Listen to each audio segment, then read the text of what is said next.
Bismillahirrahmanirrahim. Alhamdulillah wassalatu wassalamu ala rasulillahi sallallahu alayhi wa sallam wa ala alihi wa sahbihi ajma'in.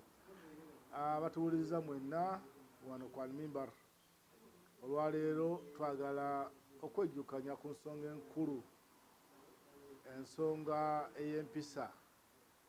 Bannange abantu ku nsi buli mwana onyo okwesiima kye bayita saada mu Luwarabu, as-saada, okwesiima. Naye abantu bangi okwesiima bakunoonyeza mu bintu eby'enjawulo ate ebitasobola kutuusa kwesiima. Okwesiima okwannamaddala tekuli mu bintu abantu bye balowooza.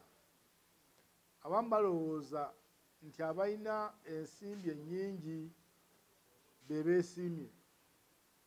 Omulala n'atunuulira omusajja eyafuna ettaka ng'alina eka z'ettaka oba mayiro z'ettaka nti oyo yeesiimye.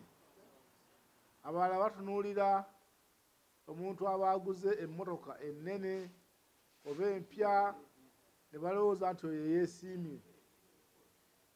Naye njagala okubategeeza nti ebyo bisobola okwongera ku kwesiima okwannamaddala omuntu kw'asobola okuba nga akufunye, naye bw'aba nga takulina ebyo byonna tebisobola kutuusa kwesiima.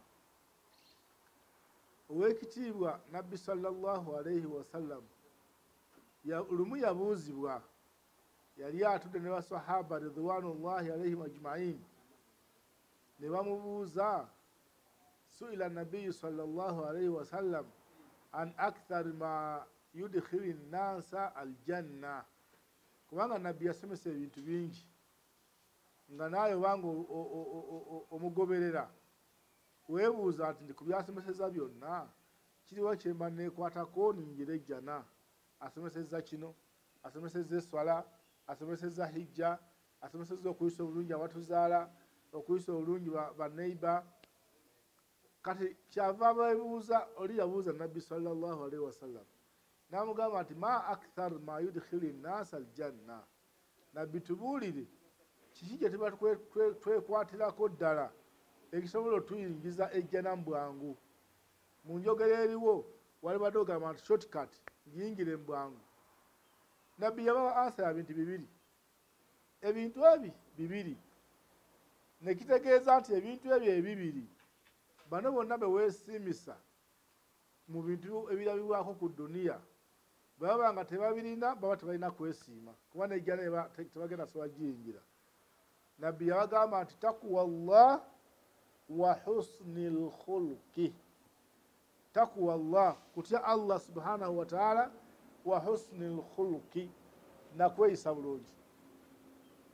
Kye tuyigamu kye tutegeera mu hadiisi eyo nti omuntu bw'abanga alina essente nga nnyingi, oba alina irimu nga nnyingi, oba alina mmotoka nga mpya era nga nnungi, alina ettaka nga ddene, alina buli kirungi ky'olowoozaako, alina amaka buli omu ng'agoogerako, naye ng'ebintu ebyo by'alina bibulamu ebyo ebibiri, okwesiima kwe tekubeerawo. Wallahi kibeera kizibu nnyo omuntu okubeera, kubanga n'abantu bennyini bakwetamwa. Omuntu asobola okubeera nga alina irimu, seeka ayogerwako, omusajja oyo temuzanyisa alina irimu, naye kasita abeera nga irimu ye terimu takuwa Allah, tagitaddemu kutya Allah subhanahu wa ta'ala, wa husnil khuluqi, na mpisa nnungi, eyo irimu eba tegenda mugasa. Si ekyo kyokka, aba agenda kuwangaala obulamu obubi ennyo. Mu hadithi endala Nabbi sallallahu alayhi wa sallam yagamba nti saadatu bun adam fi husni khuluqihi. Okwesiima kw'omuntu ku nsi, binadamu, omwanadamu yenna teyayogera nti okwesiima kw'abagagga, okwesiima kw'abalina ettaka, okwesiima kw'abawalimu. Buli muntu yenna kyonna Allah kye yakuteekamu, oba obadde oli ekyemu, oli musomesa, obadde mugagga ng'olina bizinesi zo, olina mmotoka weevuga, oli mukulembeze, oli seeka wasoma, ebintu bibiri bwe bibulamu ebyo byonna by'oba olina, ekintu kikyuka ne kikufuukira tabu mu kifo ky'okubeera mu kwesiima n'emirembe. N'agamba takuwa Allah, yasookera kutya Allah subhanahu wa ta'ala. omuntu bw'aba yalina irimu nga terimu kutya Allah manya nti oyo agenda kubeera mu kubonaabona, tagenda kufuna kwesiima. Kulwokubanga irimu yo etama n'abantu, buli lwobeera nga abantu beeyisizaako bubi. Otunuulira omuntu ng'alina irimu ng'olaba ng'agirina bambi, naye olw'enneeyisaaye abantu ne bamwetamwa. N'olwekyo takuwa Allah bw'oba nga totidde Allah subhanahu wa ta'ala, abantu ne bakulaba gweseeka, gwe muwalimu, gwe imaamu waabwe, ate gwakola ebintu bibasomesa nti kino kiri haramu, kino obusiraamu bwashigaana, naye nga gwasookayo mu kubikola. Buli lwobeera nga embeera zeezo oba olemereddwa, tolina kwesiima. N'olwekyo takuwa Allah, okutya Allah subhanahu wa ta'ala, wa husnul khuluq, n'oyongerako okubeera n'empisa, bye bintu ebibiri by'oteekeddwa okubeera mu ky'olina, ofunemu emirembe ate era ofunemu n'ejjana. Buli lwekiba nga kiremye togenda kwesiima. Nabbi amaliza hadisi eyo ng'agamba nti washakuwatuhu, n'okubonaabona kw'omuntu okubeera nga tagenda kufuna mirembe, fi su'i khuluqihi, kasaba nga yeeyisa bubi. Teri agenda gasibwa na irimu ye nga talina mpisa, teri agenda gasibwa na maali ye nga talina mpisa, teri agenda gasibwa na bukulembeze bwe nga tolina mpisa. N'olwekyo buli kintu kyolina kyonna bannange tuyige okukiteekamu ebintu bibiri, kaobeere bufumbo.